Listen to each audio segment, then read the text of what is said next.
বাবা, আমি বিয়ে করতে পারবো না, আমাকে ক্ষমা করো। কিন্তু আমি কোনো ভান করে এই বিয়ের আসরে বসে থাকতে পারছি না। আমি ইভানকে ভালোবাসি। হ্যাঁ, তুমি ঠিকই শুনেছো, আমি ইভানকে ভালোবাসি। আর শুধু আমিই না, ইভানও আমাকে ভালোবাসে। আমরা দুজন দুজনকে ছাড়া বাঁচতে পারবো না। আর হ্যাঁ, তুমি এখন রাজি না হলেও কিছু করার নেই, কারণ আমি আর ইভান বিয়ে করেও ফেলেছি। আমরা অনেক আগেই সকলের আড়ালে বিয়ে করে ফেলেছি, কারণ আমরা জানতাম তুমি কোনোভাবেই আমাদেরকে মেনে নেবে না।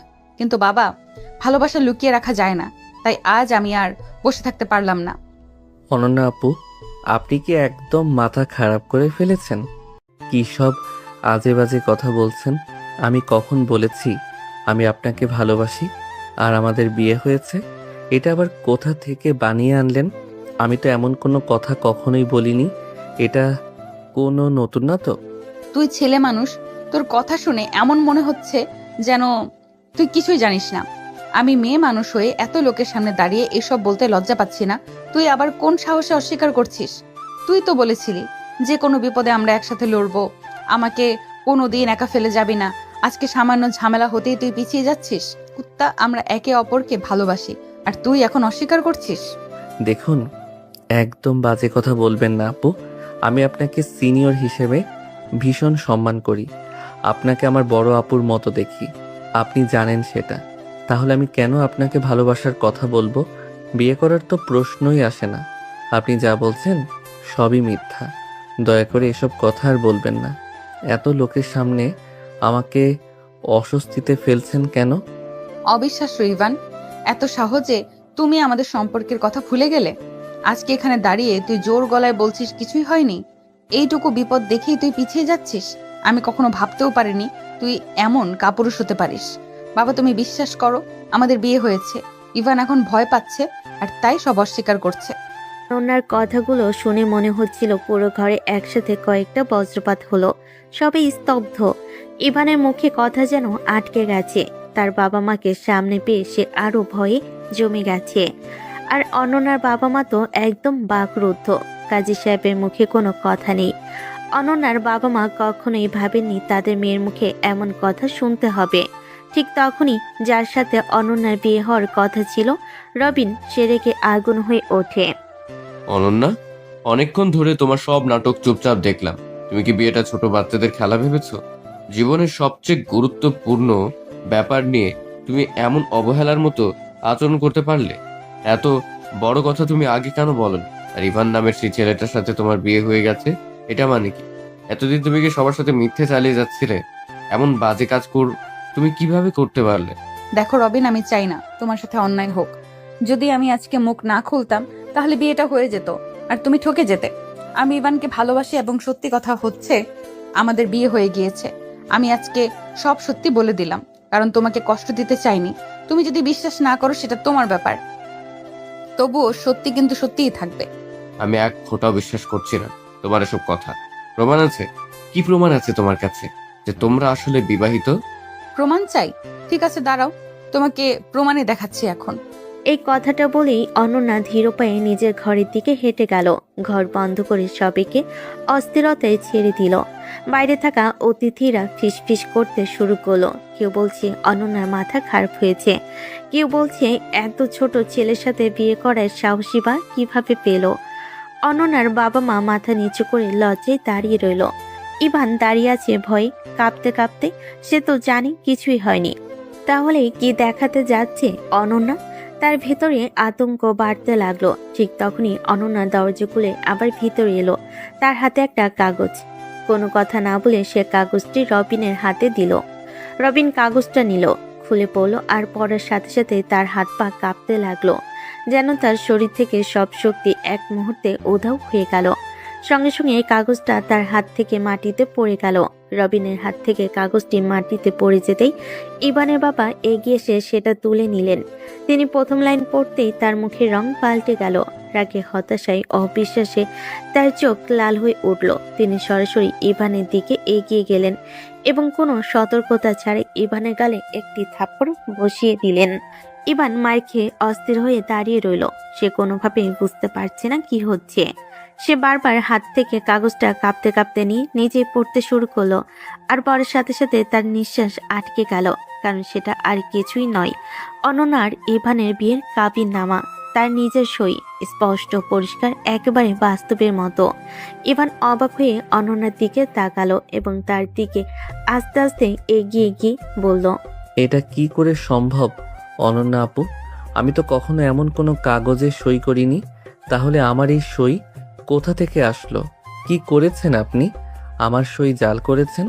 দেখুন অনন্যা আপু, আমি আপনাকে অনেক সম্মান করতাম, কিন্তু আপনি নিজে থেকেই আমার চোখে ছোট হয়ে যাচ্ছেন। দেখো ইভান, একদম বাজে কথা বলবে না। মানছি তুমি তোমার বাবা মাকে ভয় পাও, তাই বলে তুমি সব দোষ আমার একার ঘাড়ে চাপাতে পারো না। তোমাকেও কিছুটা দায়ভার নিতে হবে। প্রেম যখন দুজনে করেছি, বিয়েও দুজনেই করেছি, তাহলে কথা আমি একা কেন শুনবো? কিসের প্রেম, কিসের বিয়ের কথা বলছেন আপনি? আপনি কি পাগল হয়ে গিয়েছেন? দেখুন অনন্যা আপু, প্লিজ মজা করবেন না। আমি বা এখানে যে সবাই উপস্থিত আছে তারা কেউই এখন মজা করার অবস্থায় নেই। সো দয়া করে সত্যিটা বলে দিন। কিসের সত্যির কথা বলছো তুমি? শোনো ইভান, এখানে একমাত্র সত্যি হলো তুমি আমার স্বামী আর আমি তোমার স্ত্রী। এর থেকে বড় বা কঠিন সত্য কিছুই হতে পারে না। আর দেখো, আমি মানছি আমার অনেক ভুল হয়ে গেছে, তোমাকে অনেক আগেই বলা উচিত ছিল, কিন্তু তারপরও এখনো সময় আছে। তুমি নিশ্চয়ই তোমার ভালোটা বুঝতে পারবে। অনন্যা দেখো, প্লিজ মজা করো না। আমি কিন্তু মজা করার অবস্থায় নেই। তুমি জানো আমি তোমাকে কতটা ভালোবাসি, তাই দয়া করে আমাকে কষ্ট দিও না। আমি এই কষ্টটা নিতে পারবো না, আর এই কষ্টটা সহ্য করার ক্ষমতাও আমার নেই। দেখো, সময় থাকতে আমি তোমাকে আরো বড় কষ্ট থেকে বাঁচানোর চেষ্টা করছি, কারণ এটা যদি আরো দেরিতে জানাজানি হতো তাহলে তোমার অনেক বড় ক্ষতি হয়ে যেত। তাই প্লিজ তুমি সব ভুলে যাও এবং নিজের জীবনটা নতুন করে শুরু করো। অবশ্যই আমি জীবনটা নতুন করে শুরু করব, কিন্তু সেটা শুধুমাত্র তোমার সাথে। তুমি বলছো তোমার ইভানের সাথে বিয়ে হয়েছে, মেনে নিলাম, কিন্তু সে তো এটা মেনে নিচ্ছে না। সে তো তোমাকে স্ত্রী হিসেবে স্বীকার করছে না। তাহলে তুমি কেন জোর করছো? তুমি এক্ষুনি ইভানকে ডিভোর্স দেবে এবং আমাকে বিয়ে করবে, কারণ যার সাথে তোমার বিয়ে হয়েছে সে তোমাকে মানতে চাচ্ছে না। তাহলে শুধু শুধু সেই সম্পর্ক রাখার মানে কি? আর আমার কোনো অসুবিধা নেই, তোমার কার সাথে কবে কোথায় বিয়ে হয়েছে না হয়েছে, আমি তোমাকে ভালোবাসি এবং তোমাকে চাই মানে চাই। রবিন, তুমি কি পাগল হয়ে গিয়েছো? আমি এখন অন্য কারো স্ত্রী এবং আমার স্বামী আমার সামনে দাঁড়িয়ে আছে। তুমি কিভাবে তার সামনে আমাকে ডিভোর্স দেওয়ার কথা বলতে পারো?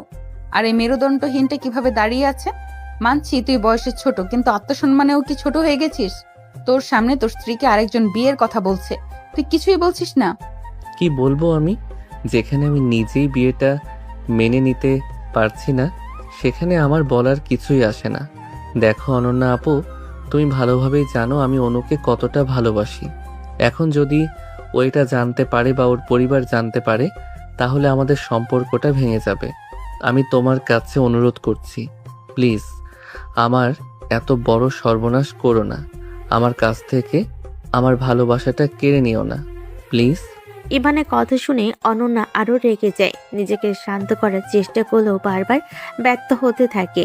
তবু সে হার মানে না। অনন্যা আস্তে আস্তে তার বাবা মায়ের দিকে যায়, বাবার পা ধরে বসে পড়ে এবং কান্না করতে করতে বলে, বাবা, তুমি আমাকে নিজের হাতে মারো, ধরো, যা ইচ্ছা তাই করো, কিন্তু আমি ইভানকে ছাড়া থাকতে পারবো না। আমাকে ইভানকে ছাড়া থাকতে বলো না। সত্যি বলছি, আমি মরে যাব। ইভানকে আমি নিজের জীবনের থেকেও বেশি ভালোবাসি। ইভানকে ছাড়া আমার পক্ষে সম্ভব নয়। দয়া করো প্লিজ, আমাকে ইভানকে ভিক্ষা দাও। অনন্যা যখন দেখলো এত কিছু বলার পরও তার বাবা পাথরের মতো চুপ করে দাঁড়িয়ে আছে, তখন সে হাল ছেড়ে মায়ের কাছে যায়। মায়ের কোলে মাথা রেখে বলে, আম্মু, তুমি অন্তত আজকে একটু সাপোর্ট করো, না হলে আমি শেষ হয়ে যাব। যেখানে আমার স্বামী আমাকে মানছে না, পরিবার সাপোর্ট করছে না, আমি কোথায় দাঁড়াবো? তোমরা কি চাও আমি ধ্বংস হয়ে যাই? দেখো, যদি তোমরা এখনো আমার কথা না মানো, তাহলে আমি নিজের জীবনটাই দিয়ে দিব। ইভানকে ছাড়া আমার পক্ষে সম্ভব নয়। তার কান্না আর কথা শুনে অনন্যার বাবার চোখেও পানি চলে আসে। তিনি এগিয়ে গিয়ে ইভানের বাবার সামনে দাঁড়ালেন এবং মাথা নিচু করে বললেন, দোস্ত, তোকে কি বলবো বুঝতে পারছি না। তোর কাছে বলার মতো ভাষা নেই আমার। কিন্তু একটা কথা, মেয়েটা আমার অনেক আদরের। তুই জানিস অনন্য আমার কতটা হৃদয়ের কাছে। সে মেয়ে যখন আজ প্রথমবার কিছু চাইছে, আমি তাকে না করতে পারি না। ওরা ভুল করেছে মানছি, কিন্তু আমরা তো ভুল করতে পারি না। আমি তোর কাছে আমার মেয়ের সুখটা ভিক্ষা চাইছি, তুই কি আমাকে দিবি? দরকার হলে আমি তোর পায়ে ধরতেও রাজি আছি। কি বলছিস? তুই কি পাগল হয়ে গেছিস? অনন্যা কি তোর একার মেয়ে? আমার কেউ না? তোর সুখের কথা আমি ভাববো না? ভুল তো শুধু অনন্যা একা করেনি, আমার ছেলেও করেছে। তাই ফলও ওদের দুজনকেই ভোগ করতে হবে। আমি আজকেই এখানে অনন্যা আর ইভানের বিয়ে দেব। কিন্তু বাবা, কোনো কিন্তু নয়। বিয়ে করার সময় মনে ছিল না? বাবা অনন্যা আপু মিথ্যা বলছে। আমার কখনোই তার সাথে কোনো সম্পর্ক ছিল না। আমি তাকে বড় বোনের মতো দেখি। কেন এমন মিথ্যা বলছে আমি জানি না। বিশ্বাস করো বাবা, আমি সত্যি বলছি। অনন্যার সাথে আমার কোনো সম্পর্কই ছিল না। বিয়ের তো প্রশ্নই আসে না। ঠিক আছে, তোমার কথা বিশ্বাস করলাম, কিন্তু অনন্যা যদি এখন মিথ্যা বলে, তাহলে এই সই, এই কাবিন, এগুলো কি মিথ্যা? ইভানের বাবার কথা শুনে ইভান একদম চুপ হয়ে যায়। কি বলবে ঠিক বুঝতে পারে না, কারণ এটা সত্যি। কাবিন নামে যে সইটা আছে সেটা তারই। সারা বাড়িতে যেন নিস্তব্ধ ঝড় বয়ে গেল। কাবিন নামার পাতায় স্পষ্ট ইভানের সই। হাজার চেষ্টা করেও সে অস্বীকার করতে পারছে না। যেন অদ্ভুত কোনো খেলায় ফেসে গেছে সে। কাগজটা হাতে নিয়ে দাঁড়িয়ে থাকা ইভানের মুখ শুকিয়ে গেছে, তার কণ্ঠ কাঁপছে। ইভান আস্তে আস্তে অনন্যার দিকে তাকিয়ে বলল, অনন্যা আপু, আমি সত্যিই জানি না কিভাবে এই সইটা এখানে এলো। এটা আমার সই ঠিকই, কিন্তু আমি তো কখনোই এমন কিছুর সঙ্গে জড়িত ছিলাম না। বিশ্বাস করুন, দয়া করে সত্যিটা বলুন প্লিজ। এটা কিভাবে হলো? ইভান, তুমি যতই মিথ্যা বলো, সত্য কখনো লুকিয়ে থাকে না। আর তোমার সইটা দেখেই সবাই বুঝে গেছে কি সত্য কি মিথ্যা। কিন্তু আমি তো আর কিছু বলার দরকার নেই ইভা। তুমি আর অন্য ভুল করে ফেলেছ, ঠিক আছে? কিন্তু ভয়ে ঠিক করব। তোমাদের বিয়ে আজকে এখানেই সম্পূর্ণ হবে। কাকি কাকা না, প্লিজ আমাকে একটু শুনুন। আপনাদের শপথ, আমি কিছুই করিনি। কেউ আমাকে ফাঁসাচ্ছে, কেউ আমার সইজাল। চুপ! সই জাল করা যায়, কিন্তু এই কাবিনের নিচে সাক্ষীর সই, মোহরের অঙ্ক, রেজিস্টারের সিল, এগুলো কি জাল? বাবা, আমি জানি না, আমি সত্যিই জানি না। ইভানের চোখ থেকে পানি পড়তে শুরু করে। এত বড় বিপদে সে কখনো পড়েনি। চারপাশে সবাই তাকিয়ে আছে, কেউ সন্দেহের চোখে, কেউ ঘৃণায়, কেউ বা অবাক হয়ে। ঠিক তখনই ঘটনাটা আরো জটিল করে দিয়ে একজন এগিয়ে এলো, যে কাজী সাহেব ঘটনা স্থলে বসে সব দেখছিলেন। আমি একটু বলতেছি, কাবিনটা সত্যি। এখানে সবকিছু নিয়ম মেনে করা হয়েছে। দুই পক্ষের নাম, ঠিকানা, সিগনেচার, কোনো সমস্যা নেই। রেজিস্ট্রেশন নম্বরটিও আসল। কি? কাজী সাহেব, আমাকে একটু দেখেন। আমি আপনার সামনে কখনো গেছি? আমার সাথে কখনো কথা বলেছেন? আমি কখনো আপনার অফিসে গেছি? দেখো বাবা, তোমাকে আলাদা করে মেনে নেই, কিন্তু ডকুমেন্ট চেক করে আমি কাবিন করেছি, এটাই নিশ্চিত। ইভান এখন ভয়ের আগে হতাশায় কাঁপছে। সে অনুভব করছে তার পৃথিবী ভেঙে যাচ্ছে। এ সময় অনন্যা আস্তে করে তার দিকে এগিয়ে এসে খুব নরম কিন্তু তীক্ষ্ণ স্বরে বলল, এখন কি বুঝতে পারছো ইভান, সত্যকে এইভাবে অস্বীকার করে পালানো যায় না। তুমি চাইলেই বা কি, না চাইলেই বা কি, তুমি আমার স্বামী, আর এই সম্পর্ক কেউ ভাঙতে পারবে না। ইভান হঠাৎ করে পিছিয়ে গেল, যেন কোনো দানব দেখছে। আপনি ইচ্ছে করে করেছেন? এই কাগজ, এই সই সবই পরিকল্পনা করে করেছেন, কিন্তু কেন? আমি কি করেছি আপনার সাথে? অনন্যা একটু হাসলো, একটা ঠান্ডা দুর্বোধ্য হাসি। ভালোবাসা কখনো হিসেব করে হয় না ইভান, আর কখনো কখনো মানুষ তার ভালোবাসা রক্ষা করতে অনেক কিছুই করতে পারে। ইভান যেন ভেঙে পড়ল। আপনি আমাকে ধ্বংস করে দিবেন এভাবে? আমি অনুকে ভালোবাসি, আমি তাকে ছাড়া বাঁচতে পারবো না। এবার অনন্যার চোখ যেন আগুনে জ্বলে উঠল। অনু অনু অনু এই নামটা আর একবার আমার সামনে বললে আমি পাগল হয়ে যাব। তুমি আমার স্বামী হওয়ার অবস্থায় অন্য মেয়ের নাম মুখে আনবে, এটা আমি সহ্য করব না। পরিস্থিতি আরো খারাপ হতে থাকে। অনন্যার মা কাঁদছেন। ইভানের মা অজ্ঞান হয়ে পড়ে যেতে যেতে ধরা পড়লেন। অতিথিরা আতঙ্কে বেরিয়ে যাচ্ছে। বাড়ির ভেতর যেন ঝড়, বজ্রপাত আর অগ্নিকাণ্ড একসাথে ঘটছে। এমন সময় হঠাৎ বাইরে থেকে এক তরুণীর চিৎকার শোনা গেল। ইভান? সবাই ঘুরে তাকালো। দরজার সামনে দাঁড়িয়ে আছে অনু, চোখ ভরা আতঙ্ক, মুখ ভেজা কান্নার, শরীর কাঁপছে। তার পাশে তার বাবা মা। অনু চিৎকার করে ইভানের দিকে দৌড়ে এলো। ইভান, এটা কি কি হচ্ছে এগুলো? এটা কি সত্যি তোমার তোমার বিয়ে হয়ে গেছে? তুমি সত্যি অন্য কাউকে বিয়ে করেছো? ইভান তড়িঘড়ি করে অনুর দিকে ছুটে গেল। না অনু, না, একদমই না। তুমি আমাকে বিশ্বাস করো, এটা সব মিথ্যা। অনন্যা আপু মিথ্যা বলছে। আমি কোনো বিয়ে করিনি। আমি শুধু তোমাকে ভালোবাসি। অনন্যা সামনে এসে দাঁড়ালো। অন্য দয়া করে ভদ্রতা দেখিয়ে এক পাশে হও। তোমার প্রেমিক এখন আমার স্বামী, বুঝেছো? আপনি এমন করবেন ভাবিনি। কেন করছেন এসব? ঘরে আবার নতুন ঝড় শুরু হলো। অনন্যা, ইভান, অনু তিনজনের চোখে তিন রকম দহন। সবাই স্তব্ধ। ঠিক তখন অনন্যার বাবা ধমক দিয়ে বলেন, কাজী সাহেব, বিয়ের প্রস্তুতি নেন, দেরি করা যাবে না, আজই বিয়ে হবে। শুধু তোমাকেই। আপু, ভালোবাসা যদি সত্যি হয় তাহলে কাউকে জোর করে ধরে রাখতে হয় না। আপনি আমাকে ভালোবাসেন এটা আমি বুঝি, কিন্তু আমি কি চাই সেটা জানতে চাননি কেন? আমার মতামত, আমার স্বাধীনতা, এসব কি আপনার কাছে কোনো মূল্য রাখে না? অনন্যা চুপ করে যায়। তার মাথা নিচু করে খুব ধীর স্বরে বলে, তাহলে তুমি কি এখন আমাকে ছেড়ে যাবে ইভান? আমার সবকিছু কি তোমার কাছে এতটাই তুচ্ছ? ইভান আরো কোমল গলায় কিন্তু দৃঢ়ভাবে বলে, কাউকে ছেড়ে যাওয়ার কথা আমি ভাবছি না, কিন্তু মিথ্যার উপর কোনো সম্পর্ক দাঁড়ায় না। অনন্যা চোখের জল লুকানোর চেষ্টা করে। পরিস্থিতি কঠিন, কিন্তু তাদের দুজনের মাঝে সম্পর্ক ভবিষ্যৎ এখন এই সত্য মেনে নেওয়ার পথেই দাঁড়িয়ে আছে। আঙ্কেল, আপনি কি বলছেন? আজকে এখন এই মুহূর্তে বিয়ে দিবেন? মানে তাহলে আমার কি হবে? আপনি এভাবে আমাকে এবং আমার পরিবারকে অপমান করতে পারেন? যে তোমার সাথে সারা জীবন সংসার করবে, সে যদি তোমাকে বিয়ে করতে রাজি না হয়, তাহলে আমি কি করে জোর করে তার সাথে তোমাকে একসাথে বেঁধে দিতে পারি বলো? হাজার হলেও তো আমি বাবা, আমাকে তো আমার সন্তানের দিকটাও ভেবে দেখতে হবে। এটা আপনি কি বললেন? আপনি নিজের সন্তানের ভালো চাইতে গিয়ে আরেকজনের সন্তানের সঙ্গে অন্যায় করছেন। এটা কি আপনি বুঝতে পারছেন না, নাকি বুঝতে চাইছেন না? আপনি যেমনটা ভাবছেন বিষয়টা এমন নয়। আচ্ছা, আপনি আমার জায়গায় থাকলে কি করতেন বলেন? এখানে আমাদের কি বা করার আছে, যেখানে ওরা নিজেদের মধ্যে সিদ্ধান্ত নিয়েছে? অনেক হয়েছে রবিন, চলো এখান থেকে। তোমাকে এখানে বিয়ে করতে হবে না। আমি তোমার জন্য অনন্যা থেকেও হাজার গুণ ভালো মেয়ে খুঁজে দেব। না বাবা, আমি বিয়ে না করে এখান থেকে কোথাও যাব না। তোমরা কেন বুঝতে চাইছো না? আবার অনন্যা থেকে ভালো কাউকে না, অনন্যাকেই চাই। রবিন, এবার কিন্তু তুমি অনেক বেশি বেশি করছো। যা বলছি তাই করবে। চলো আমার সাথে, ওঠো। রবিনের বাবা রবিনের কোনো কথা না শুনে তার হাত ধরে টানতে টানতে সেখান থেকে নিয়ে গেল।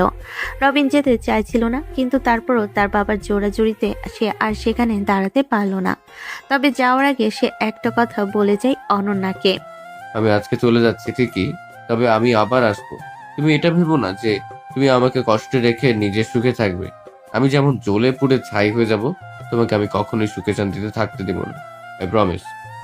কথাটি বলে রবিন তার বাবার সাথে চলে গেল। রবিন আর রবিনের পরিবার চলে যাওয়ার পর ইভান অনেক চেষ্টা করেছিল তার পরিবারকে বোঝাতে, কিন্তু কেউ তার কোনো কথা শুনল না। অনু অনেক কানাকাটি করছিল, যেটা দেখে তার বাবা মা আর সহ্য করতে না পেরে তাকে সেখান থেকে নিয়ে চলে গেল।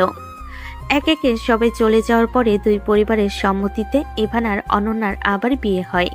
ইভান অনেকবার আটকানোর চেষ্টা করেছিল, কিন্তু দুই পরিবারের কথা শুনতে তাকে বাধ্য হয়ে বিয়েটা করতে হয়।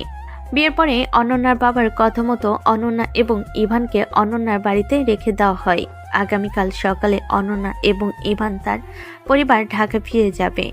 আজকে অনেক দেরি হয়ে যাওয়ায় তাদেরকে অনন্যাদের বাড়িতে থেকে রাত কাটাতে হয়। যে যার ঘরে গিয়ে বিশ্রাম করলো, আর অনন্যা আর ইভানকে অনন্যার ঘরে থাকতে দেওয়া হলো। ইভান ঘরে এসে দেখে অনন্যা বসে যে তার বেডের উপর বসে আছে। ইভান এসে ঘরের দরজা বন্ধ করে সোজা অনন্যার সামনে গিয়ে দাঁড়ায় এবং কঠিন গলায় বলে, কেন করলেন আপনি এমনটা? কি ক্ষতি করেছিলাম আমি আপনার? কেন আপনি আমার এত বড় ক্ষতি করলেন? কেন আমাকে আমার ভালোবাসা থেকে আলাদা করে দিলেন? তোমার লজ্জা করে না? বিয়ের দিনে নতুন বউয়ের সামনে দাঁড়িয়ে তুমি অন্য মেয়েকে ভালোবাসার কথা বলছো? তোমার তো লজ্জা হওয়া দরকার। লজ্জা আমার না, আপনার হওয়া দরকার। নিজের থেকে হাঁটুর বয়সের একটা ছেলেকে মিথ্যে অপবাদ দিয়ে পাশে নিয়ে জোর করে বিয়ে করলেন। আপনার মধ্যে যদি বিন্দু মাত্র লজ্জা বোধ থাকতো তাহলে আপনি আমাকে এসব কথা বলতে পারতেন না। ইভান, এবার কিন্তু তুমি আমাকে অপমান করছো। ভুলে যেও না, আমি কিন্তু এখন তোমার বিবাহিত স্ত্রী। তাই তুমি আমাকে এইভাবে ছোট করে কথা বলতে পারো না। এই চুপ করেন তো। আমি অন্তত আপনার মুখ থেকে ন্যায় অন্যায়ের কোনো কথা শুনতে চাই না। আজকে আপনি আমার যে ক্ষতিটা করেছেন আমি জীবনেও আপনাকে ক্ষমা করতে পারবো না। আমি যতটা সম্মান আপনাকে করতাম তার দ্বিগুণ এখন আপনাকে ঘৃণা করি, প্রচুর ঘৃণা করি। আমি কখনোই বিয়েটা মেনে নিব না, আপনাকে মেনে নিব না। আমি অনুকে ভালোবাসি, আর আমি ওকে ছাড়া কখনোই কাউকে নিজের স্ত্রীর জায়গায় বসাতে পারবো না। হ্যাঁ, আপনাকে তো নয়ই। ঘরে নেমে এসেছে অদ্ভুত একটা নীরবতা। বাইরে গভীর রাত, পুরো বাড়ি ঘুমিয়ে আছে, কিন্তু এই ঘরের ভেতর এখনো অশান্তি, রাগ হারানোর বেদনা আর অঝোর কান্নার গন্ধ মিশে আছে। ইভানের বুকের ভেতর আগুন, আর অনন্যার চোখে ভেতর ঝড়। বসা অনন্যাকে দেখে ইভান আবারও নিজের রাগ থামাতে পারে না। কেন করলেন আপনি এমনটা? বলুন তো, একবারও কি মনে হলো না আমি কি চাই, আমার জীবনে কি হতে পারে? আমি কি এতটাই তুচ্ছ আপনার কাছে? আমি কি আপনার জন্য কেবল একটা জোর করে পাওয়া মানুষ, যার অনুভূতির কোনো মূল্যই নেই? আপনি জানতেন অনু আমার সব কিছু।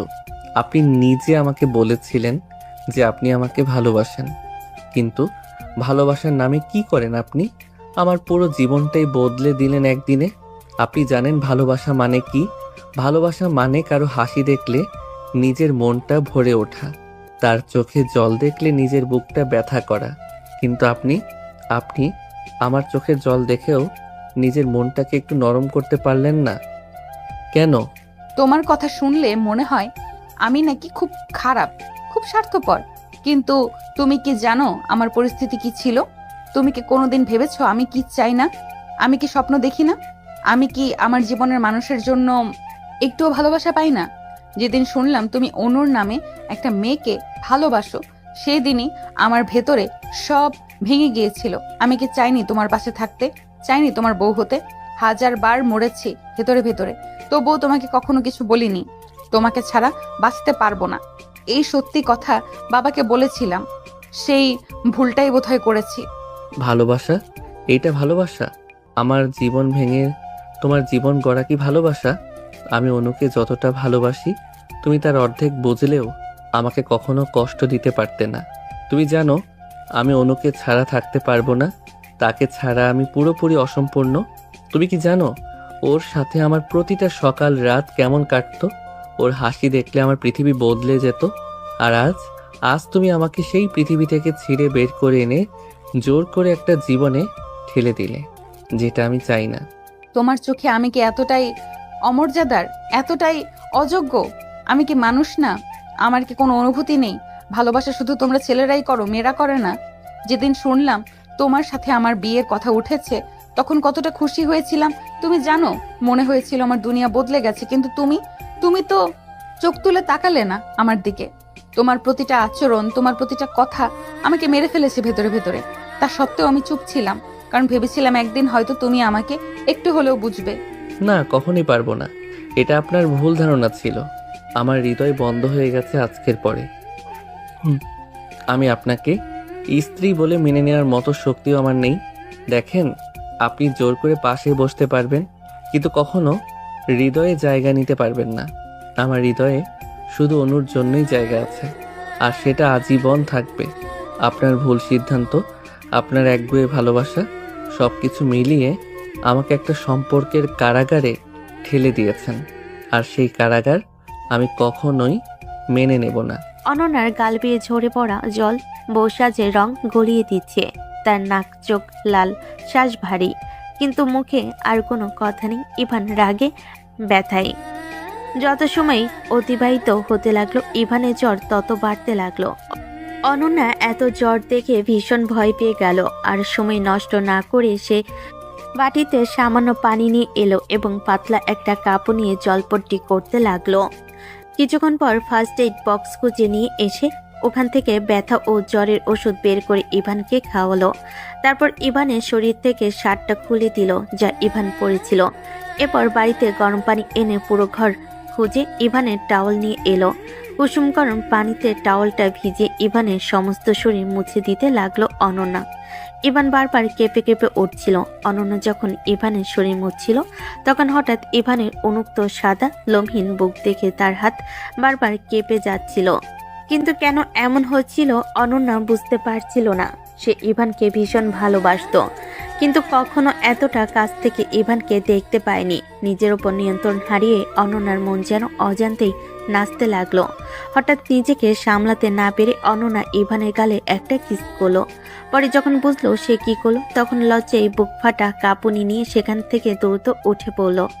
অবচেতন মনোভাবেই ইভান তার হাত ধরে টেনে নিজের বুকের উপর ফেলে দিল অনন্যাকে। অনন্যা বিস্ময়ে ফিস্ট হয়ে গিয়েছিল। সে বুঝতে পারল না কি হচ্ছে। অসাবধানতা বশত ইভানের বুকের উপর পরে ঠোঁট স্পর্শ করলো ইভানের ঠোঁটকে। এতে তার মন আরো বেশি জমে গেল। অনন্যার লক্ষ্য করলো ইভান অদ্ভুত গভীর দৃষ্টিতে তার দিকে তাকিয়ে আছে। অনন্যা বুঝতে পারল না হঠাৎ কেন ইভানের চোখে এমন ভাবনা। যখন অনন্যা উঠে যেতে চাইল, ইভান তাকে টান দিল, নিজের আরো কাছে টেনে নিল। অনন্যা তখনও কিছু বুঝতে পারেনি যে আসলে ঘটনা কি। যখন আবারও ইভানের কাছ থেকে নিজেকে ছাড়িয়ে নিতে গেল, তখন ইভান এক হাত দিয়ে অনন্যাকে ঘাট থেকে টেনে এনে নিজের আরো কাছে নিয়ে এসে অনন্যার ঠোঁট নিজের দখল নিয়ে নিল। অনন্যা কি বলবে বুঝতে পারছিল না, আর ইভান যেন নিজেই নিয়ন্ত্রণ হারিয়ে ফেলছিল। ইভানের হাত অনন্যার শরীর জুড়ে ঘুরে বেড়াতে লাগলো।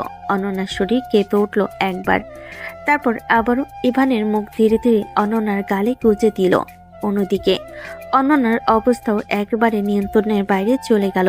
তখনই ইভানের একটি কথা অনন্যার সমস্ত আশা আকাঙ্ক্ষা আবেগ একসঙ্গে মিলিয়ে দিল। ইভান বলল, অনু, প্লিজ আমাকে একলা রেখে যেও না। আমি তোমাকে ছাড়া বাঁচতে পারবো না। আমি সত্যিই তোমাকে অনেক বেশি ভালোবাসি। আমি জানতাম তুই কখনো আমাকে অবিশ্বাস করতে পারবে না, যেতে পারবে না। তুমি আমাকে এই পরিস্থিতিতে একা ফেলে যাবে না। আমি জানতাম তুমি আবার ফিরে আসবে। ইভানের এই কথা শুনে অনন্যার মাথায় যেন আকাশ ভেঙে পড়ল। অনন্যা এইটুকু বুঝতে পারল যে এতক্ষণ ইভান তাকে অনু ধরে চিনেছিল। বুঝতে পারল না সে কিভাবে বলবে যে তার সঙ্গে অনু নয়, অনন্যা ছিল। অনন্যার ভিতর একটা অপরাধবোধ জেগে উঠল। ভেবে কান্নার মতো অবস্থা হলো তার। ইভান যদি জানতো তাহলে হয়তো সে রেগে যাবে, হয়তো ঘৃণা করবে। অনন্যা একদমই ইভানের ঘৃণার পাত্র হতে চাইল না, তাই নিজের শরীরকে সরিয়ে নিল। নিজেই ইভানের পায়ের কাছে বসলো। অনেকক্ষণ অতিবাহিত হলো। অনন্যা বুঝতে পারল না কখন তার চোখ আটকে গেল আর সে ঘুমিয়ে পড়ল। পরদিন সকালে ইভানের ঘুম ভেঙে গেল। অনুভব করলো পায়ের উপর ভারী কিছু রয়েছে। ইভান প্রথমে বুঝতে পারল না কি এমন ভারী, কিন্তু চোখ খুলতে দেখে অনন্যা তার পায়ের উপর মাথা রেখে ঘুমিয়ে আছে। ইভান আবারও চোখ বন্ধ করলো। গতকালের ঘটনাগুলো মাথায় ভেসে উঠল। রাগে কাঁপতে কাঁপতে ইভান অনন্যাকে ধাক্কা দিয়ে সরিয়ে দিল। হঠাৎ অনন্যা ধাক্কা খেয়ে মেঝেতে পড়ে গেল। করুণ চোখে ইভানের দিকে তাকালো। ইভান কোনো প্রতিক্রিয়া না দিয়ে ওয়াশরুমের দিকে চলে গেল। কিছুক্ষণ পর ওয়াশরুম থেকে ফ্রেশ হয়ে এসে কাপড় বের করে প্রস্তুত হয়ে নিচে নামলো। দেখলো তার বাবা মা ডাইনিং টেবিলে বসে সকালের নাস্তা করছে। ইভান তাদের দিকে কিছু না বলে বেরিয়ে যেতে গেল। হঠাৎ ইভানের বাবা বলল, কি হলো ইভান, কোথায় যাচ্ছ? আবার কোথায় যাব? প্রতিদিন যেখানে যাই সেখানে যাচ্ছি। ভার্সিটিতে যাচ্ছি। তুই ভার্সিটিতে যাচ্ছিস, কিন্তু কিছু খেয়ে যাচ্ছিস না কেন? তোর শরীর অনেক দুর্বল। গতকাল তো হাত থেকে অনেক রক্ত পড়েছে। রাতে তো মনে হয় জ্বরও হয়েছিল। তোর তো হালকা ব্যথাতেও জ্বর চলে আসে। আমার খিদে নেই, আমি কিছু খাবো না। আমার দেরি হয়ে যাচ্ছে, আমি আসছি। তুই দিন দিন অনেক অবাধ্য হয়ে যাচ্ছিস ইভান। আমার কথা তোর কানে যাচ্ছে না নাকি? আমি তো বলেছি খাবার খাইয়ে যেতে। আর তুই একা ভার্সিটিতে যাচ্ছিস, মানে অনন্যা তো ভার্সিটিতে যাবে। তোমরা তো এখন স্বামী স্ত্রী। সবচেয়ে বড় কথা, একই ভার্সিটিতে গেলে কেন আলাদা আলাদা যাবে? তুমি একা যাচ্ছ কেন? আমি তো অনেক কথা বলেছিলাম গতকাল, কিন্তু তোমরা শুনলে? তোমাদের কানে গিয়েছিল। তাহলে এখন কিভাবে পাশে রাখছো যে তোমাদের কথা আমার কানে যাবে, আমি শুনবো? সরি বাবা, আমি তো শুনলাম তোমার কথা। এভাবে ইভান তার বাবাকে কিছু কথা বলে সেখান থেকে চলে গেল। এবার সেখান থেকে যাওয়ার পরে অনন্যা ফ্রেশ হয়ে নিচে নামলো। বাবা মা ডাইনিং টেবিলে বসে আছেন, কিন্তু কোনো খাবার খাচ্ছেন না। অনন্যা তাদের সামনে দাঁড়িয়ে বলল, আঙ্কেল আন্টি, আমি আমার পড়াশোনাটা কন্টিনিউ করতে চাই। তোমরা যদি অনুমতি দাও তাহলে আমি ভার্সিটিতে যাব। আসলে থার্ড ইয়ার প্রায় শেষের দিকে, আর একটা বছর বাকি আছে। তাই যদি তোমাদের কোনো আপত্তি না থাকে আমি আমার অনার্সটা কমপ্লিট করতে চাই। এভাবে বলছিস কেন মা? তুই মনে হয় এখনো আমাদেরকে নিজের করে নিতে পারিসনি, তাই না? ভুল তো মানুষ মাত্রই করে, তোদেরও হয়েছে। কিন্তু তোরা তো আমাদের সন্তান, আর আমরা বাবা মা সন্তানদের যত বড়ই ভুল থাকুক না কেন ক্ষমা করে দিতে বাধ্য। তাই আমরা তোমাদেরকে ক্ষমা করে দিয়েছি। আর যতদূর ইচ্ছা পড়াশোনা করতে পারবি, এটা নিয়ে আমাদের কোনো আপত্তি নেই। আমি তো ইভানকে বলেছি তোকে সাথে করে ভার্সিটি নিয়ে যাওয়ার জন্য। আসলে আঙ্কেল, বিষয়টা এমনটা নয়। আমি জানি তোমরা আমাকে ভীষণ ভালোবাসো, নিজের মেয়ের মতো। আমিও তোমাদের কখনো বাবা মার থেকে আলাদা করে দেখিনি, কিন্তু তারপরেও তোমাদের থেকে জেনে নেওয়াটা আমার নিজের মনের শান্তির জন্য দরকার ছিল। অনন্যা যখন ইভানের বাবার সঙ্গে কথা বলছিল তখন ইভানের মা একটা কথাও বলেনি। পরবর্তীতে সে সেখান থেকে উঠে গেল। অনন্যার লক্ষ্য করলো ইভানের মা সবসময় অনন্যাকে এড়িয়ে চলছে, কিন্তু অনন্যা মনে মনে ভাবল সে কি কোনো অন্যায় করেছে যার জন্য ইভানের মা তাকে এভাবে উপেক্ষা করছে। সে বুঝে উঠতে পারছিল না কেন এমনটা হচ্ছে। অনন্যা ইভানের বাবার সঙ্গে নাস্তা করে ভার্সিটির উদ্দেশ্যে রওনা দিল। এমন সময় পেছন থেকে ইভানের বাবা বলল, দাঁড়াও না, তোমাকে একা যেতে হবে না, আমি তোমাকে পৌঁছে দিয়ে আসছি। আর হ্যাঁ, পাকামি করে বেশি কথা বলতে হবে না, আমার কোনো সমস্যা হবে না, কারণ আমি তোমার ভার্সিটির রাস্তা দিয়ে অফিসে যাব এখন। অনন্যা আর বেশি কথা বাড়ালো না। সেও ভদ্র মেয়ের মতো চুপচাপ বাবার সঙ্গে চলে গেল। ইভানের বাবা এসে অনন্যাকে বিশ্ববিদ্যালয়ের সামনে নামিয়ে দিয়ে চলে গেল। অনন্যা প্রতিদিনের মতো আজও বিশ্ববিদ্যালয়ে প্রবেশ করলো, যেখানে তার বন্ধু মহল আর অনন্যা সকলে বসে আড্ডা দেয়। সেদিকে চলে গেল। অনন্যা বিশ্ববিদ্যালয়ে আসার পর থেকে আশেপাশের পরিবেশ ভালো করে লক্ষ্য করছিল। মনে মনে হচ্ছিল কারোর মন কষ্টে আছে। এমন সময় তার বেস্ট ফ্রেন্ড মিতু এসে অনন্যার পাশে দাঁড়িয়ে হালকা করে ধাক্কা দিয়ে ফিসফিস করে বলল, কি রে, আজকে হঠাৎ এমন মনমরা চুপচাপ হয়ে গেছিস, কিছু বলছিস না, কি হয়েছে? আর তুই তো 2-1 দিন ধরে ভার্সিটিতে আসিস নাই কেন রে? কিছু না, তোর কি খবর তাই বল আগে। ও আচ্ছা, ঠিক আছে। তুই কি আমার উপর অভিমান করে আছিস তোর বিয়েতে যেতে পারিনি বলে? আসলে দোস্ত, মন খারাপ করিস না প্লিজ। কি করব বল, হঠাৎ করে দাদু অসুস্থ হয়ে যাওয়ায় বাবা জোর করে দেশের বাড়িতে নিয়ে গেল, তাই তো তোর বিয়েতে যেতে পারিনি। তবে চিন্তা নেই, এখন চলে এসেছি তো, এখন নিশ্চয়ই বিয়ের দাওয়াতটা উসুল করে নিয়ে যাবে। আচ্ছা বল তো, রবিন ভাইয়া কি অবস্থা? আশ্চর্য, তোকে রবিনের অবস্থা আমি কি করে বলবো? গিয়ে জিজ্ঞেস কর সে কেমন আছে, কি অবস্থায় আছে। আশ্চর্য, বুঝিস না কেন? রাবিনের খবর তোর থেকে কার কাছে ভালো থাকবে? হাজার হলেও সে তোর বিয়ে করার স্বামী। দেখ, একবার ফালতু কথা বলবি না। রবিন আমার স্বামী হতে যাবে কিসের জন্য? রবিনের সাথে আমার বিয়ে ঠিক হয়েছিল, কিন্তু শেষ পর্যন্ত রবিনের সাথে আমার বিয়েটা হয়নি। রবিনের সাথে তোর বিয়ে হয়নি মানে? তার মানে তোর বিয়ে ভেঙে গিয়েছে, তুই বিয়ে করিসনি? দেখ না, আমি তোকে আগেই নিষেধ করেছিলাম, পাগলামি করিস না। তুই যে রাস্তায় হাঁটছিস সেটা ঠিক না। তুই নিজের কথা ভাবতে গিয়ে তোর পরিবারের কথা ভাবছিস না, তোর বাবা মার মান সম্মানের কথা তুই একবারও ভাবছিস না। এটা কিন্তু ঠিক না। কিন্তু আমি কি করতাম বলতো? এছাড়া তো আমার কোনো উপায় ছিল না। সে তো কখনোই আমাকে গ্রহণ করতো না, আর এদিকে বাবা মা বিষয়টা সহজে মেনে নিত না। এখন আমি বাঁকা রাস্তা অবলম্বন করায় সকলে বাধ্য হয়ে আমাকে সহযোগিতা করছে। তার মানে তুই সত্যি সত্যি এটা করেছিস? তোর সাহস আছে বলতে হবে। তা ঘটনা যখন ঘটিয়েই ফেলেছিস, তাহলে একা একাই ভার্সিটিতে আসলি কেন? আপনার হিরো কোথায়? তাকে তো দেখলাম না আপনার সঙ্গে আসতে। সে অনেক সকালে চলে এসেছে, তার নাকি কি ইম্পর্টেন্ট ক্লাস আছে। বলছিস কি? এত জল্পনা কল্পনা করে এত কিছু করে বিয়েটা করলি, অথচ এখন জামাইকে রেখে একা একা করছিস। তুই আমাদের মেয়ে জাতের মান ডুবিয়ে ফেললি অনন্যা। তোর বাজে কথা বন্ধ কর। বিষয়টা তুই যতটা সহজে ভাবছিস ঠিক ততটা সহজ না। আমিও প্রথম প্রথম তোর মতো এতটা সহজ ভেবেছিলাম, কিন্তু অতটা সহজ না। মানে তুই কিসব বলছিস? কিছুই বুঝতে পারছি না। এবার অনন্যা মিতুকে সবকিছু বুঝিয়ে বলল, প্রথম থেকে শেষ পর্যন্ত কিভাবে তাদের বিয়েটা হয়েছে, কিভাবে অনন্যা ইভানদের বাড়িতে আসার পরে এবার রিয়াক্ট করছে, এবং এখনো পর্যন্ত কি কি হচ্ছে প্রত্যেকটা বিষয়কে মিতুর সাথে আলোচনা করলো। মিতু সবকিছু শুনে যেন পাথর হয়ে গিয়েছে। সে কি বলবে ঠিক বুঝে উঠতে পারছে না। অনন্যা যখন দেখলো মিতুর অবস্থা খারাপ হয়ে গিয়েছে, তখন সে মিতুকে স্বাভাবিক করার জন্য বলল, আচ্ছা চল ক্যান্টিনে যাই। সকল ঝামেলার জন্য কিছু খেয়ে আসতে পারিনি ঠিক মতো, প্রচন্ড খিদে পেয়েছে। আগে কিছু খাবো, তারপরে ক্লাসের দিকে যাব। এই কথাটা বলার সাথে সাথেই অনন্যা মিতুকে কোনো কথা বলার সুযোগ না দিয়ে হাত ধরে টানতে টানতে ক্যান্টিনের দিকে নিয়ে যাচ্ছিল। এমন সময় হঠাৎ করে মিতু তাদেরকে ক্যাম্পাসেরই সাইডে দূরে বটগাছের নিচে দেখলো। নজর দিয়ে থমকে গেল এবং সে অনন্যাকে উদ্দেশ্য করে বলল, এই অনন্যা, দেখ দেখ, ওটাই ইভান না? অনন্যা মিতুর কথা শুনে সাথে সাথে ক্যাম্পাসে পশ্চিম দিকের বটগাছের নিচে তাকায়। এবার বাইকের কাছে দাঁড়িয়ে একটা মেয়ের কাঁধে হাত দিয়ে গল্প করছে। অনন্যা দূর থেকে মেয়েটাকে ঠিকঠাক দেখতে না পারলেও বোঝার চেষ্টা করলো ওই মেয়েটা কে হতে পারে।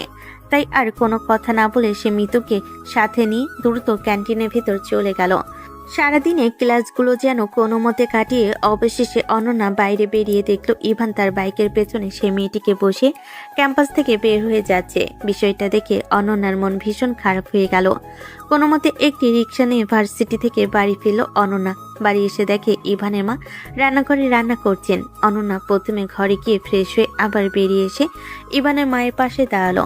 পেছন থেকে তার হাত জড়িয়ে হালকা করে বলল, আচ্ছা আন্টি, কোনো কারণে কি তুমি আমার উপর অভিমান করে আছো? আমার দ্বারা কি কোনো ভুল হয়েছে বা অন্যায় হয়েছে? দেখো, আমার অজান্তে যদি আমার দ্বারা কোনো ভুল বা অন্যায় হয়ে থাকে তাহলে আমাকে ক্ষমা করে দাও প্লিজ। কিন্তু তারপরেও আমার সঙ্গে কথা বলো। তুমি আমার সাথে কথা না বললে আমার একদম ভালো লাগে না। Please aunty, please. ইভানের মা অনন্যার কথাগুলো মনোযোগ সহকারে শুনলেন, কিন্তু কোনো প্রতিক্রিয়া দিলেন না। তখন অনন্যা হালকা করে ইভানের মাকে ঘুরিয়ে সামনে দাঁড় করিয়ে বলল, আচ্ছা আন্টি, কোনো কারণে আমার এখানে আসা কি তোমার বিরক্তিকর কারণ হচ্ছে? আচ্ছা, কোনো কারণে আমার এখানে আসা কি তোমার বিরক্তির কারণ হয়েছে? যদি এমন হয়ে থাকে তাহলে আমি না হয় বাড়ি চলে যাই, কিন্তু প্লিজ তুমি মন খারাপ করে থেকো না। তুমি মন খারাপ করলে আমার ভালো লাগে না। একটা থাপ্পড় দিয়ে গালের সব দাঁত ফেলে দেবো তোমাকে।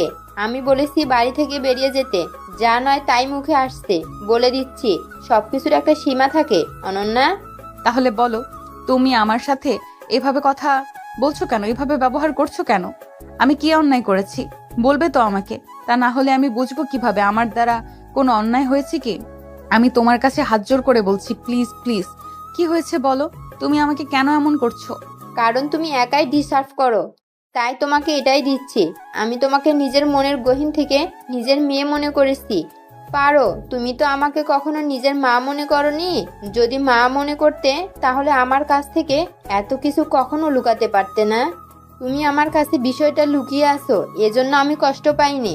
কষ্ট পেয়েছি এজন্য যে পাবলিক প্লেসে সবার সামনে জানতে পেরেছি, এজন্য।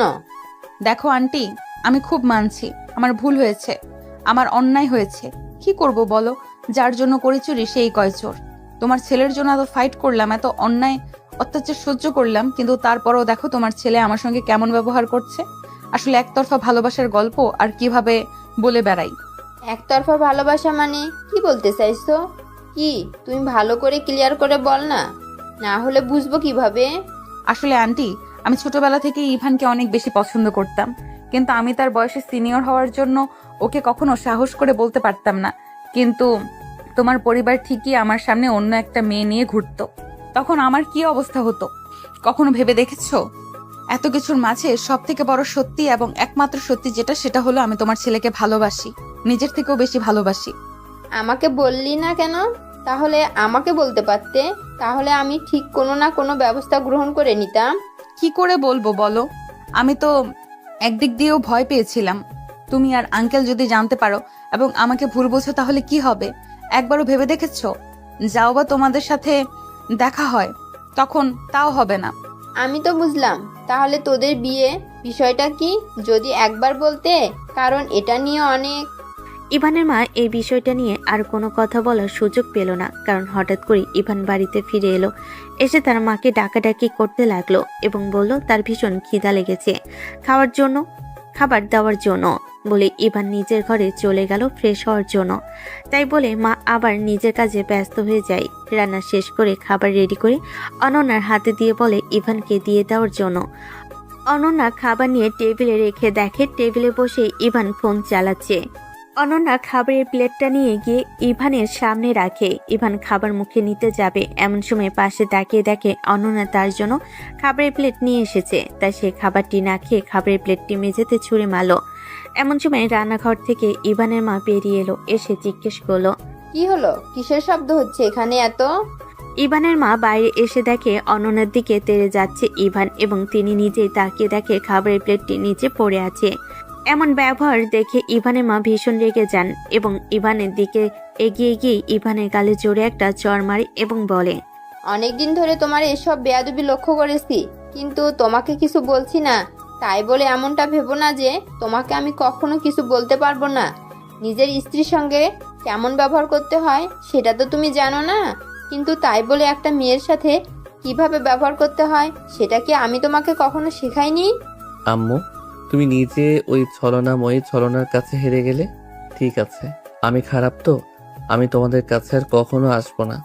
ইভান কথাটি বলেই নিজের ঘরে গিয়ে ঘরের দরজা লক করে দিল। এরপর ইভান অনন্যাকে তো দেখতেই পারতো না, সাথে তার পরিবারের সঙ্গেও ঠিকমতো সময় দিত না, কথা বলতো না, এবং অনন্যা তার আশেপাশে থাকলে ভীষণ অন্যায় অত্যাচার করত, অপমান করত, অনন্যাকে ছোট করে কথা বলতো সবসময়। ভার্সিটিতে গেলে অনন্যা তার সাথে কথা বলার চেষ্টা করলে অনন্যাকে ভার্সিটিতেও সবার সামনে অনেকবার অপমানিত হতে হয়েছে। একদিন ইভানের ভীষণ মাথা ব্যথা করছিল, এমন সময় অনন্যা তার জন্য জানিয়ে আসে। সেটা ইভান ছুঁড়ে মারতে গেলে গরম জাগিয়ে পড়ে অনন্যার হাতে। গরম অনন্যার হাতে পরে হাত অভ্যাস খানিকটা পড়ে যায়, কিন্তু তারপরও ইভান একটা খোঁজ নেয় না। অনন্যাকে কখনই ইভান তার বেডে জায়গা দেয়নি। এই ঠান্ডার মধ্যে মেয়েটা মেঝেতে একটা পাতলা চাদর বিছিয়ে ঘুমিয়ে থাকে, কিন্তু কখনো ইভান একটা খোঁজ নেয়নি। কিরে অনন্যা, ইভান তোর সাথে এত বাজে ব্যবহার করে, তুই তাও তা কিছু বলিস না কেন? তুই তো শুধু তাকে ভালোবাসিস, কোনো অন্যায় তো করিসনি, তাহলে কেন সে বারবার তোকে এত অপমান অপদস্থ করে? তুই নিজেও কিছু বলিস না, আমাকেও কিছু বলতে দিস না কেন? বলতো, যেখানে ও নিজেই সব থেকে বড় অন্যায় করছে, ঘরে ও স্ত্রী থাকা অবস্থাতেও বাহিরের মেয়েদের সঙ্গে ঘুরে বেড়াচ্ছে। সরি, সব ঠিক হয়ে যাবে। ওকে হঠাৎ করে এত বড় একটা আঘাত দিয়েছি আমার থেকে, তাই হয়তো আমার প্রতি অভিমান করেছে। ওকে একটু সময় দে, ও ঠিক হয়ে যাবে, চিন্তা করিস না। আচ্ছা চল ক্লাসে যাই। অনন্যার মিতু তাদের ক্লাসে যাচ্ছিল, এমন সময় মাঠের মাঝখান থেকে কেমন যেন অনেক মানুষের আওয়াজ শোনা যাচ্ছিল। তাই জন্য আগ্রহী হয়ে অনন্যা এবং মিতু সেদিকে এগিয়ে যায়। সামনের দিকে এগিয়ে যা দেখে তার জন্য হয়তো তারা প্রস্তুত ছিল না। মাঝখানে হাঁটু মুড়িয়ে বসে ইভান গোলাপ ফুলের তোড়া নিয়ে অনুকে প্রপোজ করছিল, আর সবে হাততালি দিয়ে তাদের উৎসাহ দিচ্ছিল, এবং অনু ভীষণ খুশি হয়ে ইভানের হাত থেকে সেই ফুলের তোড়াটা নিয়ে নেয়। অনু ইভানের হাত থেকে ফুলের তোড়াটা নিয়ে মাত্র ইভান উঠে দাঁড়ায় এবং অনুকে শক্ত করে জড়িয়ে ধরে। অনন্যা দূর থেকে কেন যেন বিষয়টা সহ্য করতে পারছিল না, তাই সে এবার আর অনুর সামনে গিয়ে দাঁড়ায় এবং অনুকে এভাবে থেকে আলাদা করে সজোরে তার গালে একটা থাপ্পড় মারে এবং বলে, এই মেয়ে, এই তোর এত বড় সাহস! তুই জেনে বুঝে একটা বিবাহিত ছেলের সাথে অবৈধ সম্পর্ক করে আরেকটা মেয়ের সংসার ভাঙছিস। অনন্যার কথা শুনে ইভান ভীষণ রেগে যায় এবং রেগে গিয়ে পুরো ক্যাম্পাসের মানুষের সামনে দাঁড়িয়ে অনন্যার গালে সজোরে একটা থাপ্পড় মারে এবং বলে, আসলে তোদের মতো বেহায়া মেয়েদেরকে না মুখে কথা বলে কিছুই হবে না। একে তো নিজেই অন্যায় করেছিস, নিজের থেকে বয়সে ছোট একটা ছেলেকে ফাঁসিয়ে বিয়ে করেছিস, এখন এসেছিস আমাদেরকে ন্যায় অন্যায় শেখাতে। যেটা তুই নিজে করেছিস সেটা কি খুব ভালো করেছিস? একবার ভেবে দেখ তো। ইভান, চুপ, একদম চুপ, আর কোনো কথা বলবি না। এই যে হ্যালো গাইস, অ্যাটেনশন প্লিজ। এই যে ইনাকে দেখছেন না, মিস অনন্যা, ইনি হলেন ক্রিমিনাল মাইন্ডের একজন মহিলা। কেন বলছি শুনুন, আমি ওকে চিনিও না জানিও না, ওকে তো কখনো পাত্তা দেই না। কেন দেব বলুন তো? আমার কি সাজে ওর মতো একটা বয়স্ক মেয়েকে এমন নজরে দেখা? ও আমার থেকে বয়সে কত বড় এটা জানা সত্ত্বেও আমার মতো একজন ভোলা ভোলা ছেলেকে ফাঁসিয়ে বিয়ে করার স্বপ্ন দেখে, যেটাতে হয়তো ভাগ্যক্রমে জিতেও গিয়েছে, কিন্তু আমি ওকে জিততে দিব না। আচ্ছা আপনারাই বলুন, ওর সাথে কি আমার যায়? ক্যাম্পাসে এতগুলো মানুষের মধ্যে এত অপমান অনন্যা কোনোভাবেই সহ্য করতে পারে না, তাই আর সে সেখানে এক মুহূর্ত না দাঁড়িয়ে দৌড়ে ক্যাম্পাস থেকে বেরিয়ে যায়। মিতু দূরে দাঁড়িয়ে সবকিছু শুনছিল। চলে যাওয়ার পর মিতু ভীষণ রেগে যায়। মিতু ইভানের সামনে এসে দাঁড়িয়ে সজোরে ইভানের গালে একটা থাপ্পড় মারে এবং রাগী তেজি গলায় বলে, আসলে তোদের মতো ছেলেরা না কখনো সত্যিকারের ভালোবাসা ডিজার্ভ করিস না। আজকে তুই যার জন্য এই রেখে পায়ে ঠেলে ফেলে দিলি, সে আসলে কত বড় কাজ সেটা তোর পা কাটলে তুই বুঝতে পারবি। অনন্যা তোকে ফাঁসিয়ে বিয়ে করেনি, তোকে বাঁচিয়েছে, তোর জীবনটা রক্ষা করেছে। এটাতে খুবই দ্রুতই বুঝতে পারবে, কিন্তু সেটা অনেক দেরিতে, কারণ আজকে তুই সেটা করলি। এরপর তুই তো অনন্যাকে ডিজার্ভ করিস না। তোর জন্য এই সোকল অনুই ঠিক আছে। মিতু আর সেখানে এক সেকেন্ড না দাঁড়িয়ে অনন্যাকে খুঁজতে অনন্যার পিছে পিছে চলে যায়, কিন্তু সে বেশ কিছুটা দূরে যাওয়ার পরও অনন্যাকে আর খুঁজে পায় না, কারণ অনন্যা এত দ্রুত ছুটে গেছে যে তাকে ধরতে পায়নি। কিন্তু সে মনে মনে ভীষণ আতঙ্কিত হয়, কারণ অনন্যা আজকে যে আঘাতটা পেয়েছে সেই আঘাতটা সে কখনো সহ্য করতে পারবে না। এজন্য সে নিজে কোনো ক্ষতি না করে বসে, এই ভয়ে মিতু পুরো শিউরে ওঠে। এদিকে ইভান নিজেও ভীষণ গিল্টি ফিল করতে থাকে, কারণ আজকে সে যা করেছে সেটা সত্যি অন্যায় করেছে। এভাবে অনন্যাকে বলাটা তার উচিত হয়নি। এরপর ইভানেরও সারাদিন মন ভালো থাকে না, কেন সে নিজেও জানে না। ইভান বাড়ি যেতে যেতে সন্ধ্যা হয়ে যায় এবং সে বাড়িতে এসে দেখে তার বাবা মা এবং অনন্যার বাবা মা ড্রয়িং রুমে পায়চারি করছে।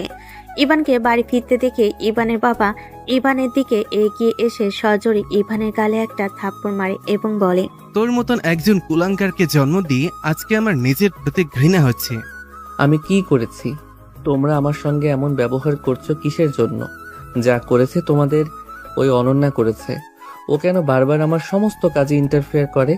আমি ওকে বারবার সাবধান করেছি, কিন্তু তারপরেও আমার কোনো কথা শুনে নেই। আমি কি করব বলো? তুই কি করেছিস তুই জানিস না? আমি তো আমাকে কল করে সবকিছু বলেছি এবং আজ সারাদিন আমার মেয়েটাকে তন্ন তন্ন করে খুঁজেছি, কিন্তু কোথাও পাইনি। এখন যদি মেয়েটার কোনো ক্ষতি হয়ে যায় তাহলে আমি কিভাবে ওর বাবা মায়ের কাছে মুখ দেখাবো? আসলে তুই অনন্যাকে ডিজার্ভই করিস না।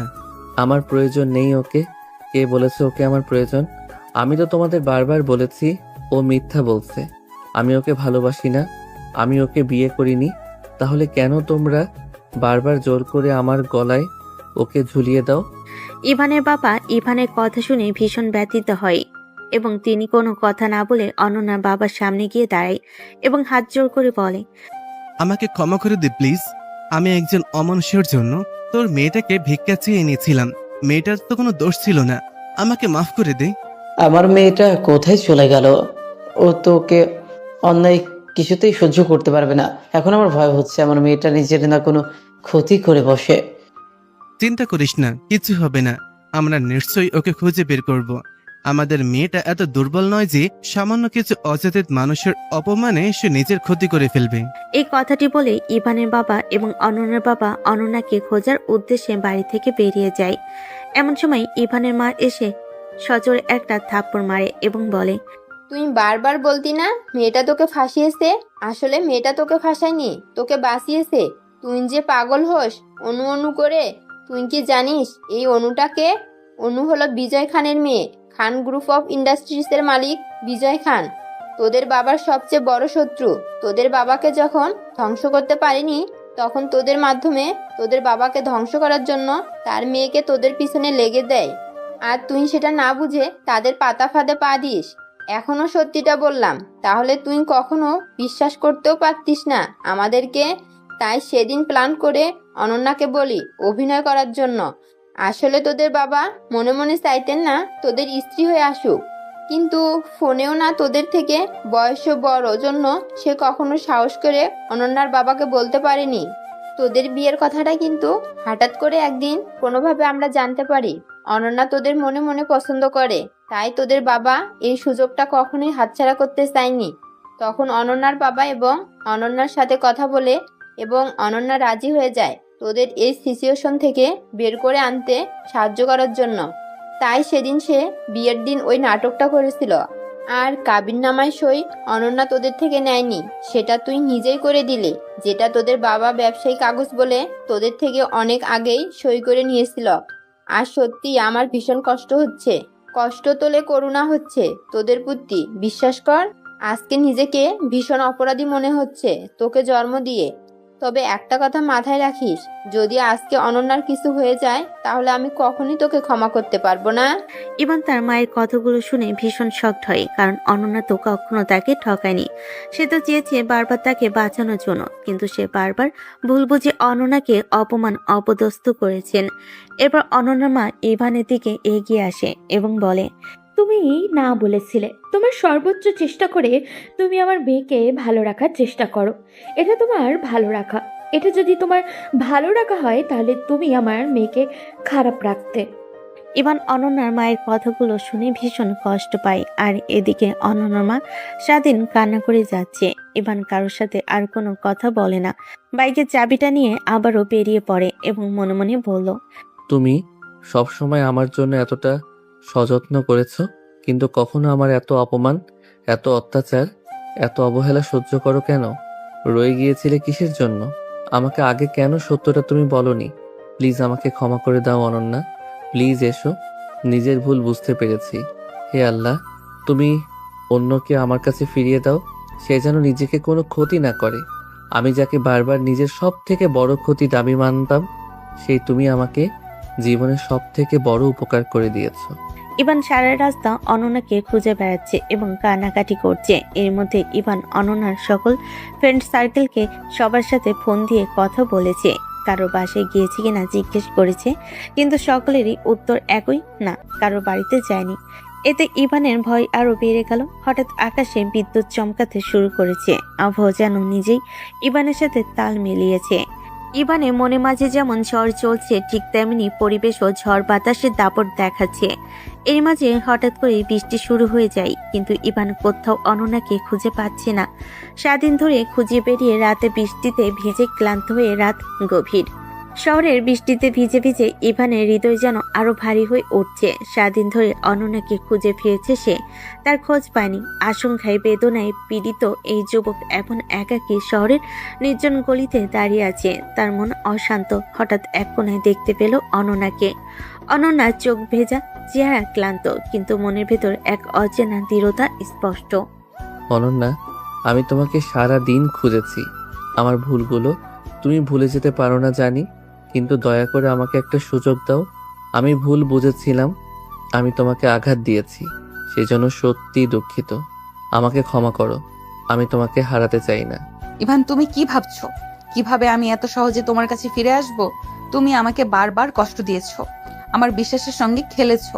আমি কিভাবে আবার তোমাকে বিশ্বাস করব? আমি জানি আমার কথা তোমার কাছে শুধুই প্রতিশ্রুতির মতো শোনাচ্ছে, কিন্তু আমি বদলে গেছি অনন্যা। আমি বুঝতে পেরেছি তোমার ভালোবাসার মূল্য, আর তোমার ছাড়া আমি কিছুই না। তুমি ছাড়া আমার জীবন অন্ধকার। আমি প্রতিদিন প্রমাণ দিতে চাই তোমার পাশে থাকার জন্য আমার ইচ্ছেটা সত্য। তুমি যে কথাগুলো বলছো সেগুলো আমি শুনেছি অনেকবার, কিন্তু এবার তোমার কথাগুলো, তোমার কাজগুলো দেখাতে হবে। শুধু কথা দিয়ে বিশ্বাস ফিরে আসে না। আমি জানি, আর আমি প্রস্তুত তোমার বিশ্বাস ফিরে পেতে। তোমার জন্য আমি প্রতিদিন লড়াই করব। তোমাকে সুখ দেওয়ার জন্য আমার সব কিছু উৎসর্গ করব। কিন্তু আমার মনে দাগ পড়ে গেছে, সেই দাগ মুছে যাওয়া সহজ নয়। তারপর পরে কয়েকদিন ইভান অনন্যার প্রতি তার ভালোবাসা প্রমাণ করার জন্য ছোট ছোট কাজ করে যেতে থাকে। প্রতিদিন সকালে তার জন্য একটি করে চিঠি রেখে যায়, যেখানে থাকে তার ক্ষমা চাওয়ার কথা ও ভালোবাসার গভীর অনুভূতি। কখনো ছোট্ট একটি ফুলের তোড়া, কখনো তার প্রিয় গান গাইতে তার জন্য ভিডিও পাঠায়। একদিন সন্ধ্যায় ইভান অনন্যাকে নিয়ে যায় শহরের এক ছোট পার্কে, যেখানে সূর্যাস্তের সোনালী আলো নদীর জলে পড়ছে। অনন্যা, তুমি কি দেখছো? সূর্যটা ধীরে ধীরে ডুবে যাচ্ছে, ঠিক যেমন পুরনো সব কষ্ট ধীরে ধীরে মুছে যাবে আমাদের জীবনে। আমি চাই তোমার জীবনে শুধু সুখ আর শান্তি থাকুক। আমি চাই আমি তোমার পাশে থাকবো সারা জীবন। আমি অনুভব করতে পারছি তোমার ভালোবাসার গভীরতা। হয়তো তোমার কথা সত্যি হৃদয়ের গভীর থেকে এসেছে। ধীরে ধীরে আমার মন খুলছে তোমার জন্য। তোমার এই বিশ্বাস আমার জন্য পৃথিবীর সব থেকে মূল্যবান উপহার। আমি প্রতিজ্ঞা করছি আর কখনো তোমাকে কষ্ট দেব না। আমরা একসাথে জীবনের সব কষ্ট জয় করব। আমি তোমার হাত ছাড়বো না ইভান। তুমি আমার জীবনের আশ্রয়, আমার ভালোবাসার ঠিকানা। কিছুদিন পর এক রাতে তারা একসাথে নদীর ধারে বসে। বৃষ্টি আবারও শুরু হয়েছে, কিন্তু এবার সেটা যেন তাদের ভালোবাসার উৎসব। অনন্যা, তোমাকে পাওয়ার জন্য আমি কত যুদ্ধ করেছি, কতবার নিজের ভুল বুঝেছি। আজ আমি শুধু তোমার সঙ্গে থাকতে চাই, ভালোবাসার সুরে জীবন সাজাতে চাই। আমি জানি তোমার ভেতরে পরিবর্তন এসেছে। তুমি আমাকে বুঝতে শিখেছো। আমি আজ তোমার পাশে আছি এই নতুন জীবনের জন্য। ইভান ধীরে ধীরে তার চোখে চুম্বন দিয়ে বলে, আমাদের ভালোবাসা শক্তিশালী, যা সবকিছু পার করে যাবে। তুমি আমার প্রাণ, আমার সব। সেই রাত থেকে তাদের জীবনে ঝড় থেমে গিয়েছিল। তারা একসঙ্গে চলো ভালোবাসার আলোকময় পথ ধরে, যেখানে কষ্টগুলো স্মৃতি হয়ে রয়ে গেল আর বিশ্বাস আর ভালোবাসার স্নিগ্ধ আলো তাদের পথ প্রদর্শক। একদিন রাতে খাওয়া শেষে অনন্যা ফ্রিজ থেকে ঠান্ডা পানি নিতে এসেছিল। অনন্যা ফ্রিজ থেকে ঠান্ডা পানি নিয়ে সে রুমে গিয়ে পানি খেয়ে বোতলটা পাশের টি টেবিলের উপর রেখে না বেডে ঘুমোতে যাবে, অমনি কোথা থেকে ইভান এসে হাজির হয়। অনন্যার সামনে হাঁটু মুড়ে বসে বলল, আচ্ছা, আমাদের বিয়ে হয়েছে কতদিন? হঠাৎ ইভানের মুখে এমন কথা শুনে অনন্যার বেশ সন্দেহ এবং মুখ কুঁচকে আসে। এরপর সন্ধিয়ান দৃষ্টিতে সে ইভানের দিকে তাকায়, দেখে ইভান তার দিকেই তাকিয়ে মুচকি মুচকি হাসে। তাই সে বাধ্য হয়ে উত্তর দেয়, 6 মাস। শোনো, এই 6 মাসটা যদি আমরা প্রপার কাজে লাগাতাম তাহলে আগামী 3 মাস পরে আমরা বাচ্চা কাচ্চার বাবা মা হয়ে যেতাম। তুমি কি মাঝরাতে আমার সঙ্গে বসে ফাজলামো করতে লেগেছো? অনন্যার কথা শুনে ইভান অনন্যার প্রতি বেশি বিরক্ত হয়। এই মেয়েটা কি পরিমাণ নিরামিষ, কোথায় একটু রোমান্টিক কথা বলে মুড বানাচ্ছি, কেমন কেমন সময়তে পানি ঢেলে দিল।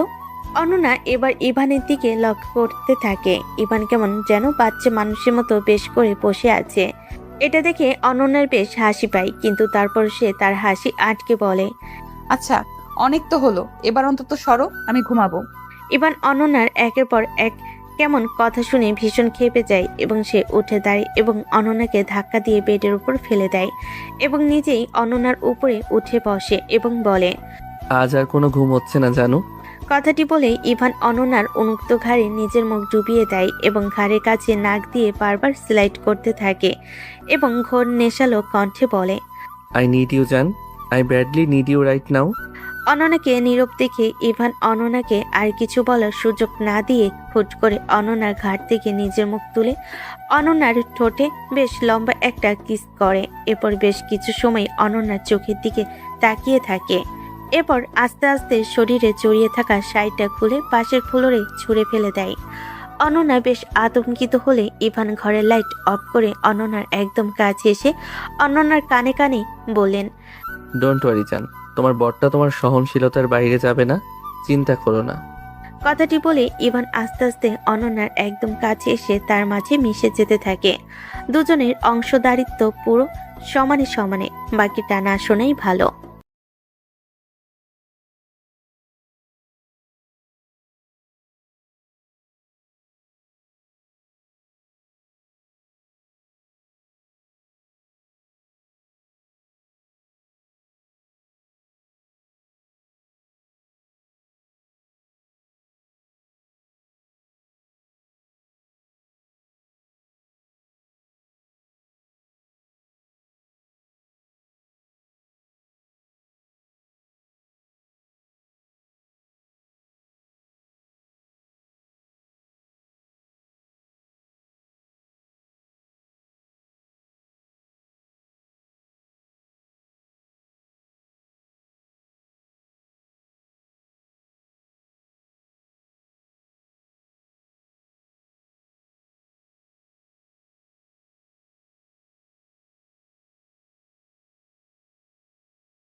ঠোঁট স্পর্শ করলো ইভানের ঠোঁটকে, এতে তার মন আরো বেশি জমে গেল।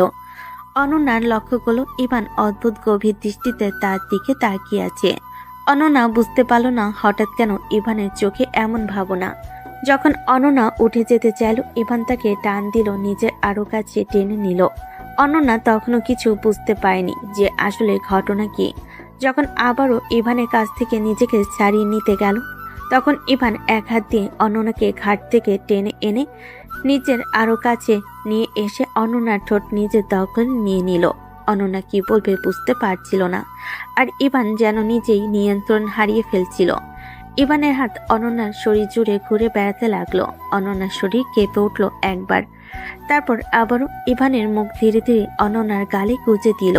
অন্যদিকে অনন্যার অবস্থাও একেবারে নিয়ন্ত্রণের বাইরে চলে গেল। তখনই ইভানের একটি কথা অনন্যার সমস্ত আশা আকাঙ্ক্ষা আবেগ একসঙ্গে মিলিয়ে দিল। ইভান বলল, অনু, প্লিজ আমাকে একলা রেখে যেও না। আমি তোমাকে ছাড়া বাঁচতে পারবো না। আমি সত্যি তোমাকে অনেক বেশি ভালোবাসি। আমি জানতাম তুই কখনো আমাকে অবিশ্বাস করতে পারবে না, যেতে পারবে না।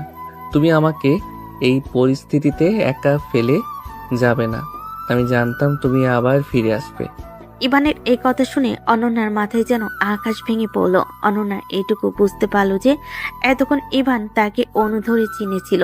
বুঝতে পারল না সে কিভাবে বলবে যে তার সঙ্গে অনু নয়, অনন্যা ছিল। অনন্যার ভিতর একটা অপরাধবোধ জেগে উঠল। ভেবে কান্নার মতো অবস্থা হলো তার। ইভান যদি জানতো তাহলে হয়তো সে রেগে যাবে, হয়তো ঘৃণা করবে।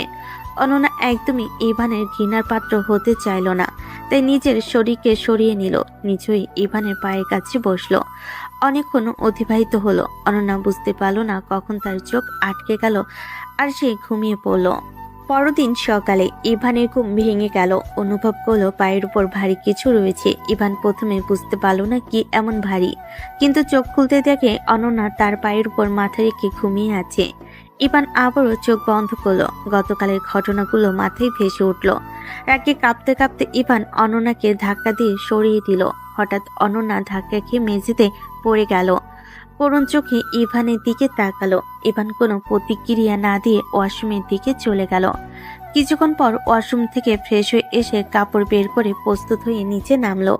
দেখলো তার বাবা মা ডাইনিং টেবিলে বসে সকালের নাস্তা করছে। ইভান তাদের দিকে কিছু না বলে বেরিয়ে যেতে গেল। হঠাৎ ইভানের বাবা বলল, কি হলো ইভান, কোথায় যাচ্ছ? আবার কোথায় যাব? প্রতিদিন যেখানে যাই সেখানে